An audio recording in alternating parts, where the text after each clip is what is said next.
There is one spiritual tradition and path that frightens most people when they get into spirituality. And that tradition is Advaita Vedanta and the path of Jnana Yoga. Now, why is this? And why is this particular tradition more frightening than most? The irony of this is that this is probably one of the most powerful spiritual traditions that you can actually follow, but at the same time, it's the most frightening for most people. And the reason for this is many, but the main reason is because this is not a path of self-improvement. Now, a lot of people get into spirituality because they want to improve themselves, meaning they want to improve their own ego, meaning that this is more of an ego enhancement rather than self-realization. Now, actually, there's nothing wrong with this because in society, it's probably beneficial to be more centered and focused in your own personality than it is to be, all over the place and driven by certain urges that are not going to be beneficial for you within your working environment or your relationships within society. But this aspect of self-improvement has nothing to do with a lot of spiritual traditions in the East. Actually, not many at all when we get to the heart of them, especially in Advaita Vedanta. Because if someone wants to truly be a jnani and follow the path of Jnana Yoga, meaning following the path of non-duality, then that requires the somewhat elimination or the diminishing of one's ego personality, meaning the disappearance of yourself. And this is very frightening for most people. I remember when I first got introduced to a lot of the Eastern traditions when I was a lot younger, and I didn't have any framework of what these traditions were. I was just innocently learning from all of them and from a lot of teachers, and also involved in a lot of the meditative practices. But it was kind of mind-blowing for myself, especially as a Westerner growing up in the West, when the primary mentality is individualism and being successful in the social sphere of life, meaning obviously money, stable family, having a successful career, being somebody, and all of these things. So when I got introduced to the Eastern traditions, it was completely mind-blowing and actually very liberating for myself, because I was never really attracted to all of those sorts of things of being sort of somebody in society and being socially successful and all of those things that are kind of promoted in the American dream that a lot of people have bought into. And so this was really liberating when I started to learn a lot of these traditions. It kind of loosened my shoulders up, and I got rid of all of those silly fantasies that we're supposed to have, especially in the West. But the part that I struggled with when I was a younger man was the idea of, the diminishing of one's ego and personality, and more of a merging in with the greater consciousness of the universe. And this can be obviously taken in many ways if you're not specifically trained to understand this properly. So you don't have the proper mental framework and you don't have the philosophical tenets to understand this elimination of ego to merge with the greater consciousness in Advaita Vedanta, that being the Brahman. And so if you don't have enough training, this can be a bit of a mind bender. And so a lot of people obviously naturally become frightened, because when someone comes across, for example, if you come across the teachings of Ramana Maharishi, a lot of people want to practice self-inquiry, vicharya, and a lot of people will practice this and have no prior training. I mean, they'll just read a book from Ramana Maharishi and they won't have a specific teacher or guru to sort of take them through the process of how to practice self-inquiry properly, teach them the philosophical tenets of Advaita Vedanta, and giving you the general kind of psychology of the East, which is very important if you want to follow Advaita Vedanta and the path of Jnana Yoga seriously.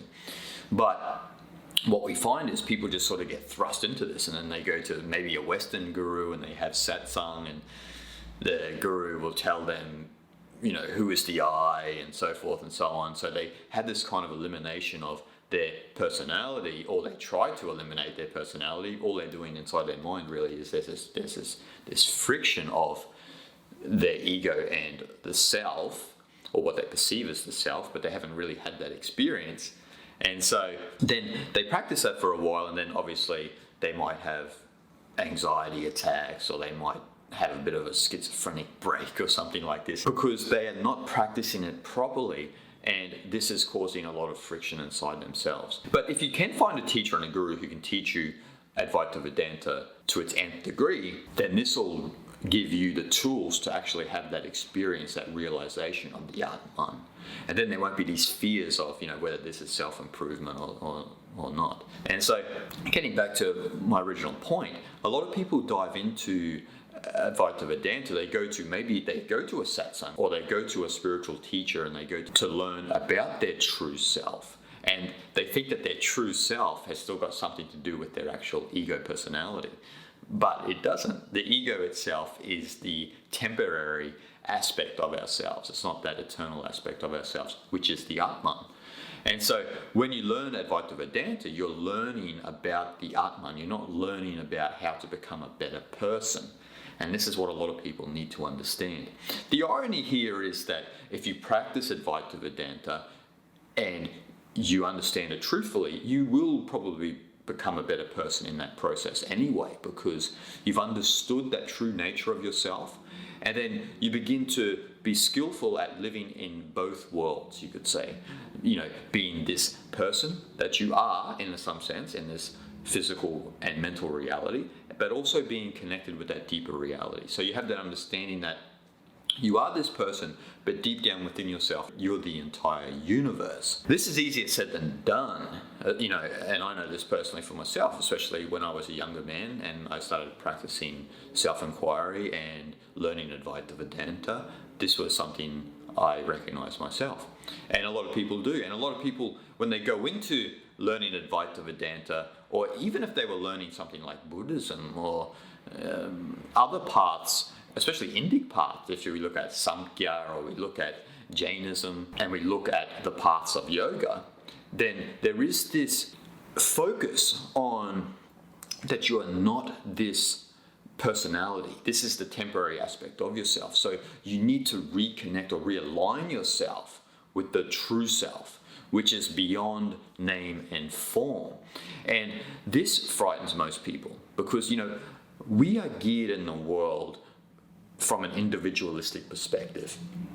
And when we are geared in the world from that individualistic perspective, that self-interested perspective, then what is important within that society, or what we think is important within that society, is that we boost our ego, we boost our worth from a psychological perspective. We boost our psychological worth. So we will think, look at Tom, he's very charismatic and a lot of people love him, and look at his followers on social media. And so we think that that is successful. But that is only from the individualistic point of view and the ego point of view, actually. Is that person truly successful, or do they just have more social media followers and have more attention? That's all it is, really. So does that make them more successful? Of course not. True success in this life is the understanding and the recognition of the true self within us all. And that is what the focus should be in our life. That is the opportunity we all have to be human, is to experience liberation and freedom from suffering. So this is also what the Buddha realized, because when the Buddha noticed that all of this seeking and striving within the social sphere actually leads to suffering and actually just keeps promoting suffering, and you just keep following this path where it never ends, where you get to one goal and you achieve that, but next minute you look and there's another goal, and then you just keep going and going and going and going in this perpetual cycle, what they would call samsara, and you never get out of this. And the way to get out of this is to experience nirvana, if we're talking about Buddhism, or if we're talking the Hindu paths, we would be talking about moksha or mukti.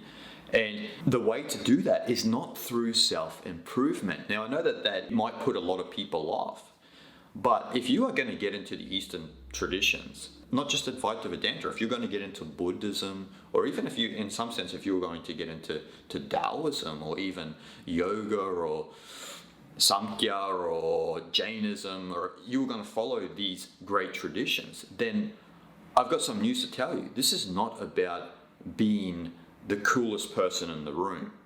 This is not about being super charismatic. This is not about being the most popular person in the world. This is about liberation and the understanding of your true nature, which is the most important thing in the world. Doesn't matter. You can have the money that Jeff Bezos has. It doesn't equate to this liberation.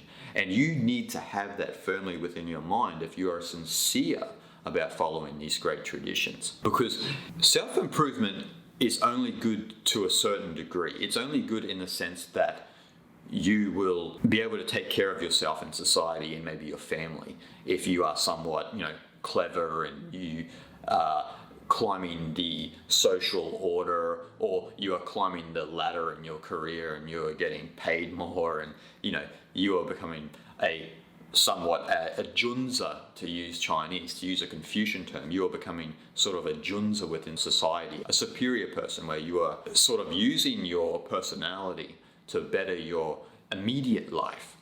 But what usually happens with that, especially when people get older and they have been successful in society, when they get older, what do? They turn to the scriptures, they turn to the great traditions, because deep down, that has given them nothing other than comfort and convenience, which is important, don't get me wrong, it's important, but it's not the main reason why we are here.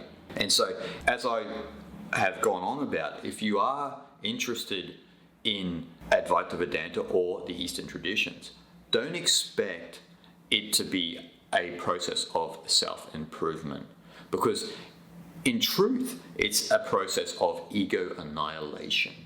And I don't mean this in the sense that your ego won't exist, but you will have stopped believing in this identity that you have. So it's not that the identity evaporates, it's that your belief in this identity dissolves. And then all that is left is the experience of the self, the experience of the Atman. And that's the true success that we need to be striving for in this world. And that is actually what we all yearn for. But we have to get out of this individualistic perspective of trying to be somebody in the world. And instead, we need to find our true self and our true nature to the entire universe. So guys, I hope you enjoyed this episode, and think about it deeply, and make sure you've subscribed to this channel, and also turn on that little bell notification to check when my next video or episode will be out. And leave a comment and tell me your experiences of Advaita Vedanta or other Eastern traditions, and if you had ever been frightened by those. And also go over to my Patreon page, and if you feel inspired by these videos, contribute a small amount to future episodes of this channel, which will go towards more, probably better production and more equipment. So remember, if you are interested in Advaita Vedanta, you are interested in an Eastern spiritual path, don't be afraid that it's not going to benefit you on a personal level. Remember why you are here and what the opportunity you have in this human form. Shanti, shanti, shanti.